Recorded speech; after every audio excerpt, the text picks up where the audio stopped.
Good morning and welcome to the Morning Scoop for Friday, March 11th. This is your daily Buckeye Fix. I'm Tom Orr. The spring game is in 36 days, the Notre Dame game in 176 days, the game against Michigan in 260 days. The Ohio State football team is now done with week one of its spring football practice. The Buckeyes worked out Tuesday and then again yesterday, and now we'll take a week off for the school spring break. But before the players head off for sun and fun, Ohio State head coach Ryan Day and both of his coordinators met with the media earlier this week to discuss the start of spring ball and the new-look Buckeyes. On Wednesday's show, you heard from Day. Now it's defensive coordinator Jim Knowles' turn. Now all of these clips are courtesy of the Ohio State University Athletics Department. Knowles is a compelling interview, and there's not a lot of coach speak in here, so, it's always interesting to hear from the new guy about how things are going to change. So between those two things, I think you guys will enjoy this show.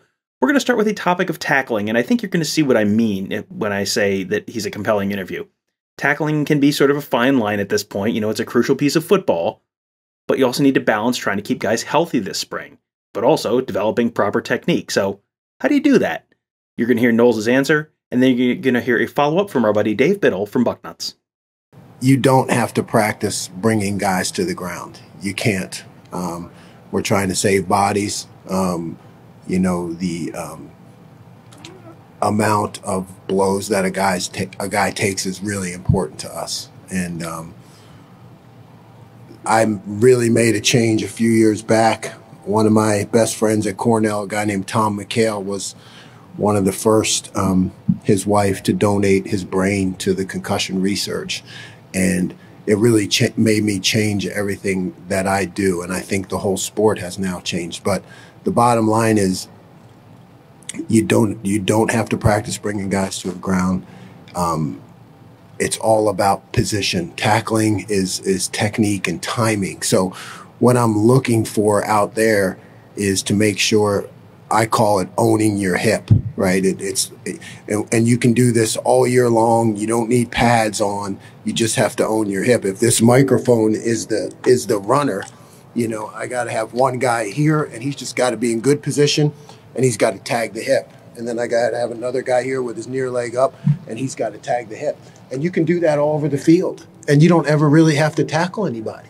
If you're in the right position and you teach them that it's okay to miss tackles if you're in the right position, because when you're looking at it as a fan or a guy who studies it or reports on it, if you see a guy fly by and miss, but he's on the right angle, you're not going to pay much attention to it, because there's going to be another guy right. You're not going to miss badly. You're just going to miss, but there's going to be another guy right in position to make the tackle. It's the ones that stand out are when a guy loses leverage, right? And the ball cuts back and it looks bad and there's nobody else there on the defense. So it's all about timing and technique and angles. And if we're on them all the time, about tagging hips and being in position near foot up. Now that's it. Like you have to mentally tackle even when you're not. You have to shoot.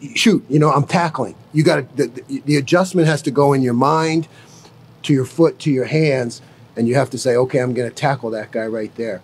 And when you do that, and if you do it over and over and over again, and I think if you look at the teams I've had in the past, we were great tacklers, but we never tackled in practice. We just worked and harped all the time on position and where you at on the sideline, where you at on the field. Vice, own your hip. It's an 11-man game. If you're going to miss, let them miss. It's okay if they miss aggressively on the proper side of the runner. So a lot of it is just without pads. Some defensive coaches preach about rugby-style tackling. Where are you at on that? I'm into it, for sure. Because the standard approach, again, if this is the ball carrier, what we all taught going back to Woody Hayes was head across the bow, head across the bow. When you're making a tackle, we don't use the head anymore, so you don't teach that. So now you teach near leg, near shoulder, profile, because you're keeping your head out of it. Well, if you're keeping your head out of it, then that's naturally, as the runner gets away from you, that's naturally going to turn into a roll tackle. You know what I mean? So everything we do is really based off of those principles, keeping your head out of it, and it all turns into rugby tackling. It really does. There's not, we are not harping on those major contact collisions in practice, even when we get pads on. We're not. It's football. It's a physical game. It's going to happen. But we're really teaching angles, keep your head out of it, use that rugby approach. Knowles has been around the college football world a little bit, coach at places like Cornell and Duke and Oklahoma State. So how different has this offseason been being at Ohio State compared to some of those earlier stops in his career? Well, it's different because it's Ohio. It's the Ohio State, you know, and it's different because everything here, the expectations, the amount of resources that I have with coaches on the field, analysts off the field, recruiting resources. I mean, I basically have everything I ever wanted or anything any coach could ever want. You know, when you dream about being a coach at this level, that's it. All the resources. So that makes it different. I'm hyper-focused on my role and my job, and I don't have to worry about other things here because our administration and the program is all going to take care of that. So it's just, yeah, there's a hyper focus for sure. The Buckeyes will be playing a 4-2-5 defense under Knowles this season. Those two linebacker spots are the will or weak side and Mike or middle linebacker. So when they have those two separate positions, are they looking for different skill sets under Knowles' system for those two different spots? Here was his answer on that. Yeah, there's not much difference between our two linebacker positions, and they really need to be able to play in the box and in space on the edge. In the box and in space. Blitz and cover. So we're really looking for complete versatility out of those positions. I mean, if I find a guy who is more of just an internal tackle-to-tackle guy, I can adjust things to make sure he's in that position. But right now, I want to put the guys in as many different positions as possible to see what they're good at so I can build things around what we have here. Installing a new defense has both a classroom portion and an on-field portion of that learning process. So how do Knowles and his staff balance doing what guys can handle physically and what they can handle mentally in terms of how you get that whole thing installed? Coaches, we all have certain schemes, and you're right, things that we want to install, things that we know have worked for us in the past, right? That's the academic, that's the coursework. You know, I have a whole set of coursework that goes from level 100 to 400. And you're right, that's not about what I know, right? Players don't care how much I know, but they know how much I care. So it is about just learning, like you said, what can the guys that we have do best? Then it's my job to take from the things that I know and boil it down to what they can do best. So athletic first, for sure. And I have to always remind myself of that. That's why it's a great question. And because I can get in my head and start fast forward and, you know, and think about the upcoming opponents and what we're going to have to do. But I need to find out what our guys can do first.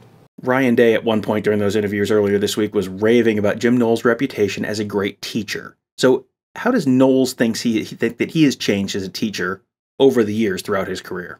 I've improved a lot as a teacher, right? I mean, teach, motivate, demand. Teach, motivate, demand. So, you know, in the past, maybe I jumped to demand too soon. Now it has to be teach, tell them what you want to do, give them a reason why they should do it, right? So we always try to illustrate why this works.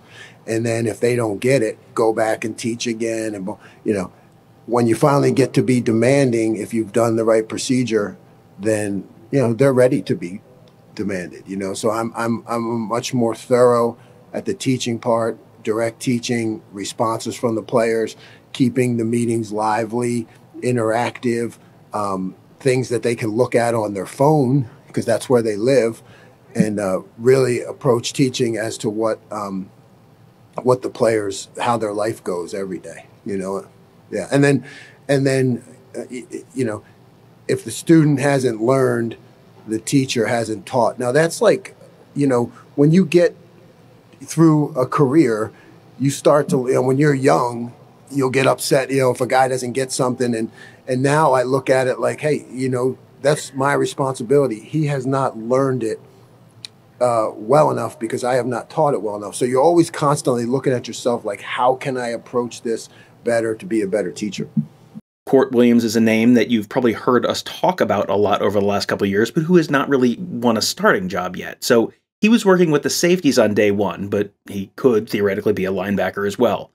How does Jim Knowles see Kourt Williams fitting in the defense this year? Yeah, I think right now, from what I saw, Kourt from last year and his leadership skills, this is a safety-driven defense. You know, it really is. And he's been playing a lot at our boundary safety position, which we call bandit.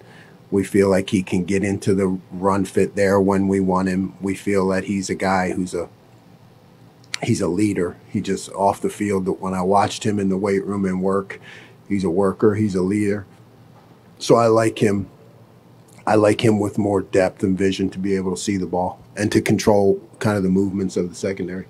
And Jim Knowles has obviously had a chance to watch a bunch of Ohio State film since taking the OSU job back in December, but this was his first chance this week to actually see these guys on the field and see them really, working through drills in person. So what were his first impressions of the defense after finally getting to see him on the field in person? I mean, yeah, we have speed everywhere. We have size everywhere. The way guys move on a football field, it's impressive to me. Obviously, day one now, it's my job to mold that into a cohesive unit and a defense. Well, I hope you guys enjoyed that show. I am really looking forward to having Jim Knowles content all year. I think he's going to be a really, really fascinating guy to cover, both in terms of changing the Ohio State defense and just talking about changing the Ohio State defense and what they're trying to do. It feels like we may be a little bit back to the Jeff Hafley, really, really fascinating defensive coordinator interviews at Ohio State. The Jeff Hafley year in 2019 was one that we really enjoyed covering the team. Looking forward to another year like that. So hope you guys enjoyed that show. We'll probably have some more from Jim Knowles at some point later next week, because there is a lot of good stuff we still didn't get a chance to get to on this show. So you'll probably get a chance to hear from him again a little bit later on next week. So hope you guys enjoyed that. Thank you guys all for joining us. Have a great day. We'll talk to you tomorrow.